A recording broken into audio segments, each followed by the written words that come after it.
Hello दोस्तों, नमस्कार। आप सभी लोगों का एक बार फिर से स्वागत है आपके अपने YouTube channel pH digital education पर। दोस्तों, आज की इस वीडियो में हम लोग देखने वाले हैं जो आपके केबीएस से टीसीटी, पीसीटी और पीआरटी की वैकेंसी का नोटिफिकेशन आया है, उससे संबंधित कुछ डाउट है लोगों के अंदर सब्जेक्ट कॉम्बिनेशन को लेकर। तो इस वीडियो में हम लोग देखेंगे इंग्लिश सब्जेक्ट में किस तरह से आप सब्जेक्ट का अपना चुनाव करें कि इस फॉर्म को भर लें। अन्यथा यदि आप सही से चुनाव नहीं कर पाते हैं तो आपका समय भी नुकसान होगा और पैसा भी नुकसान होगा। तो ये चीज़ें आपको पहले से ध्यान रखना पड़ेगा ताकि आप फॉर्म भरते वक्त कोई गलती ना करें।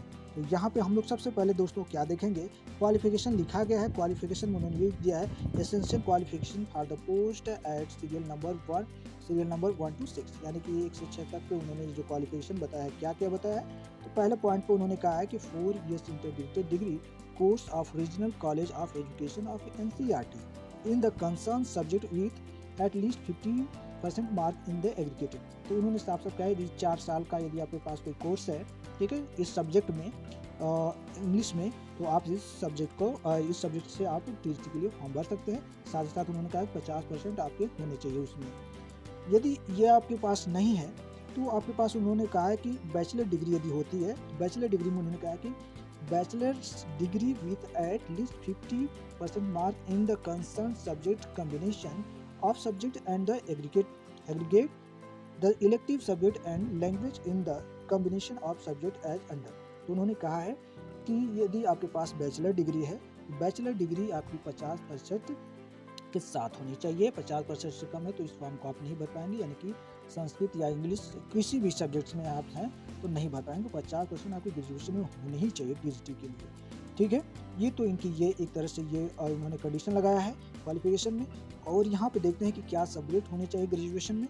तो यहाँ पे उन्होंने पहले नंबर पे जो है इंग्लिश के लिए लिखा है, ठीक है। तो देखेंगे यहाँ सब्जेक्ट्स एट ग्रेजुएशन लेवल पे उन्होंने कहा है, इनमें उन्होंने लिखा है कि English a subject in all the 3 years। उन्होंने कह दिया है सीधा कि आपके पास जो इंग्लिश सब्जेक्ट है ये 3 साल तक होनी चाहिए, यानी कि पहले जो यूपी वगैरह में लोग 2 साल तक वाले भी अप्लाई कर सकते हैं, अभी तक करते भी हैं। तो यहाँ पे केबीएस में नहीं चलेगा, आपके 3 साल तक आपकी ये जो है इंग्लिश सब्जेक्ट होनी चाहिए, तभी आप इस फॉर्म को भर पाएंगे, वो भी 50% के साथ, वरना नहीं भर पाएंगे, ठीक है। इसके साथ उन्होंने जो कंडीशन रखा है, जैसे कि आप यहाँ पे देखेंगे तो उन्होंने कहा कि बीएड आप पास होने चाहिए, सीटेट का सेकंड पेपर आपको पास होना पड़ेगा, ठीक है। पास है 26 तारीख तक आपके पास सर्टिफिकेट होने चाहिए। साथ ही साथ उन्होंने कहा कि यहाँ पे तीसरा पॉइंट में कि proficiency in teaching in Hindi and English medium. तो याद रखिएगा, आप यदि इंग्लिश से हैं तो आपको थोड़ा थोड़ा हिंदी भी आना चाहिए। कभी कभी होता है कि इंग्लिश में कुछ चीज़ें तो हिंदी में भी समझाना पड़ता है, ठीक है। तो याद रखिएगा थोड़ा थोड़ा आपको हिंदी भी आना चाहिए।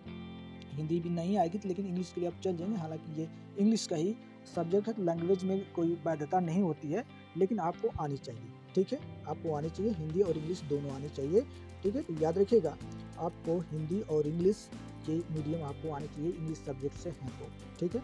इसके बाद आप यदि कंप्यूटर में कोई नॉलेज रखते हैं तो आपको वरीयता भी दी जाएगी। तो दोस्तों, ये था इंग्लिश को लेकर सब्जेक्ट कॉम्बिनेशन से संबंधित एक छोटा सा वीडियो। यदि आपका कोई डाउट फिर भी है तो आप कमेंट बॉक्स में अपना कमेंट लिखकर छोड़ दीजिएगा। मैं उस कमेंट देकर आपको उसका रिप्लाई करने का प्रयास करूंगा। वीडियो को पूरा देखने के लिए थैंक यू, धन्यवाद।